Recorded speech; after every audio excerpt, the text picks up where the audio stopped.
Hello everyone, welcome back to my channel. ఈరోజు recipe వచ్చేసి చింత చిగురు పులిహోర.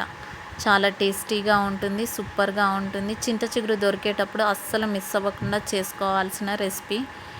దానికోసం కావలసిన పదార్థాలు: ఆవాలు, కాజు, కరివేపాకు, 7-8 పచ్చిమిరపకాయలు, చింత చిగురును కడిగిన తర్వాత ఇలా మెదుపుకోవాలి. అందులో ఉన్న కాడలు, ముదురు ఆకులు ఏమైనా ఉంటే తీసి పక్కన పెట్టుకోవాలి.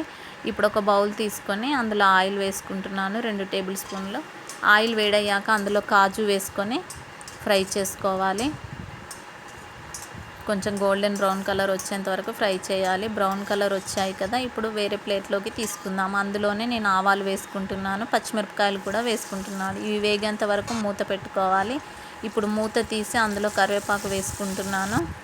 అందులోనే 1/2 టేబుల్ స్పూన్ పసుపు కూడా వేసుకోవాలి. ఇందాక మెదిపి పెట్టుకున్న చింత చిగురును కూడా వేసుకుంటున్నాను. ఇదంతా ఒకసారి మిక్స్ చేసుకోవాలి. అందులోనే సాల్ట్ కూడా వేసుకుంటున్నాను. సాల్ట్ కొంచెం ఎక్కువే పడుతుంది, చింత చిగురు పుల్లగా ఉంటుంది కదా. ఇప్పుడు మూత పెట్టుకొని ఒక 2 మినిట్స్ వరకు మగ్గించుకోవాలి. ఇలా ఆయిల్ బయటికి వస్తుంది. ఇప్పుడు అందులో రైస్ వేసుకోవాలి. ఇది మొత్తం ఒకసారి మిక్స్ చేసుకోవాలి. ఇలా మొత్తం మిక్స్ చేసుకోవాలి.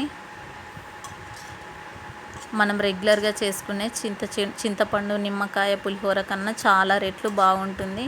ఇందులోనే ఇందాక ఫ్రై చేసుకున్న కాజు కూడా వేసుకోవాలి. ఇప్పుడు అంతా మిక్స్ చేసుకోవాలి. ఇలా మొత్తం మిక్స్ చేసుకోవాలి. మూత పెట్టుకొని ఒక 2 మినిట్స్ వరకు మగ్గించుకోవాలి. చింత చిగురు పులుపు అనేది రైస్కి పడుతుంది. ఇప్పుడు మూత తీసి ఒకసారి మిక్స్ చేసుకుంటే అంతే అండి, మన చింత చిగురు పులిహోర రెడీ అండి. మీకు కూడా చింత చిగురు దొరికితే అస్సలు మిస్ అవ్వద్దు. చాలా టేస్టీగా సూపర్గా ఉంటుంది.